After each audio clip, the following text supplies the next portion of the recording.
সন্তানকে নিয়ে স্বামীর সংসার ছেড়ে চলে আসতে হলো, তাও ছোট বোনের জন্য। নিজের সাজানো গোছানো সংসারটাকে ওর হাতে তুলে দিতে হলো। নিজের সবচেয়ে ভালোবাসা মানুষ স্বামীকে ওর সাথে বিয়ে দিতে হলো। কখনো ভাবিনি ও আমার সাথে এমনটা করবে। ও আমার আপন বোন ছিল না, ও ছিল আমার খালাতো বোন। ও খুব ছোট থাকা অবস্থায় আমার খালা এই দুনিয়া থেকে বিদায় নেয়। তারপর আমার মা আর বাবা ওকে আমাদের বাসায় নিয়ে আসে। তখন আমার বয়স ছিল 6 বছর আর ওর বয়স ছিল মাত্র 4 মাস। সেই থেকেই আমি ওকে অনেক ভালোবাসতাম। আমার আর কোনো ভাই বোন ছিল না, ওর সাথেই আমার ওঠা বসা সব কিছু।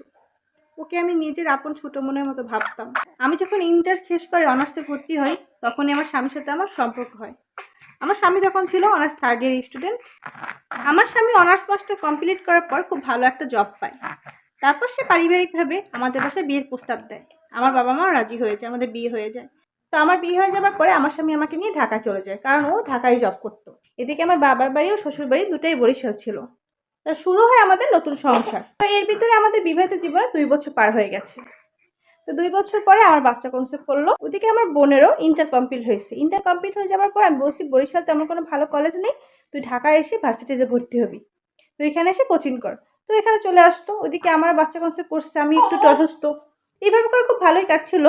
তো আমার ছোটো বোনের সাথে আমার স্বামীর আগে তেমন একটা ভালো সম্পর্ক ছিল না, কিন্তু আমাদের বাসায় আসার পর ওদের দুজনের ভিতরে খুব ভালো একটা সম্পর্ক গড়ে ওঠে। বাচ্চা কনসেপ্ট করার পরেই ডাক্তার আমাকে বলেছে আমি যেন বেশি কাজ বাজ না করে রেস্টে থাকি। তো ওদিকে আমার বোন আসছে, তো আমার বোনের ভর্তি থেকে শুরু করে ওকে কোচিং থেকে আনা নেওয়া সবটাই আমার স্বামী করতো। তার ভিতরে ওকে নিয়ে এখানে ওখানে ঘুরতে যেত। তাই বলতাম, ছোট মানুষও বাসা সারাদিন কি করবে, তুমি ওকে নিয়ে এখানে ওখানে ঘুরে আসো। প্রেগনেন্সি 9টা মাস অতিক্রম হয়ে গেল। হঠাৎ করে আমি একদিন অসুস্থ হয়ে পড়ি। তো আমার সিজারের খবর শুনে আমার শ্বশুর বাড়ি থেকে সবাই, আমার বাবার বাড়ি থেকে আমার বাবা মা সবাই ঢাকা চলে আসছে। ক্লিনিকে 4 দিন ছিলাম, তারপর বাসায় চলে আসলাম। তো বাসায় আসার পর আমার শাশুড়ি আর মা প্রায় 15 দিনের মতো বাসায় থাকে। তারপর তারা দুজনে চলে যায়। তো একদিন হঠাৎ করে আমার মা অসুস্থ হয়ে পড়লো। তখন আমার বাচ্চার বয়স ছিল 2 মাস। তো মা অসুস্থ হয়ে যাবার পর আমার মাকে দেখার মতো তেমন কেউই ছিল না। তো আমি আমার বোনকে বললাম, তুই বাড়িতে চলে যা, মা তো অনেকটাই অসুস্থ। তখন আমার বোনও যেতে চাইলো না। আমার হাজব্যান্ডও বললো, না ও গিয়ে কী করবে, তাতে তুমি যাও। তখন আমার ব্যাপারটা কেমন জানি লাগলো যে আমার সন্তানের বয়স 2 মাস, আমি যাব, অথচ আমার বোন এখানে থাকবে কেন। তো কিছু বুঝে আমি ব্যাপারটা ধরা দিলাম না। আমার মা যেহেতু অসুস্থ, সেহেতু আমরা সবাই গেলাম। তো যাওয়ার পর আমি বোনকে রেখে আসলাম। ও থাকতে চেয়েছিল না, আর আমার স্বামী বলছিল ওকে নিয়েই চলো। তাই আমি তাদের কথা শুনলাম না, আমি আমার বোনকে রেখে আসলাম। বললাম তুই এখানে কিছুদিন থাক, মা সুস্থ হয়ে তারপর আবার ঢাকা আসবি। সে সারা পথে আমার সাথে কোনো কথাই বললো না।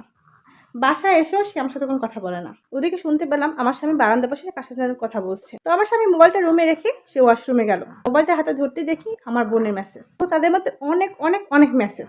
আমার স্বামী ওয়াশরুম থেকে বের হলো। আমি তাকে জিজ্ঞেস করলাম, কি ব্যাপার, এসব কি? তারপর আমার স্বামী আমাকে সরাসরি বলে দিল আমার বোনকে সে ভালোবাসে। তো তারপরের দিন আমি আমার বোনকে ফোন দিলাম যে তুই এখনই গাড়ি তোর, বাসায় চলে আয়, আমার শরীরটা ভালো না। তো আমার স্বামী আর আমার বোনকে পাশাপাশি বসিয়ে জিজ্ঞেস করলাম, এখন তোমরা কি করতে চাও? তারা বলছে তারা বিয়ে করবে। আমার স্বামী বলল, আমি তার প্রথম স্ত্রী হিসেবে থেকে যাব, কিন্তু সে আমার বোনকেও বিয়ে করবে। তারপরের দিন আমি দুজনকে বিয়ে দিয়ে দিলাম। আমি আমার সন্তানকে নিয়ে বাবার বাড়ি চলে গেলাম।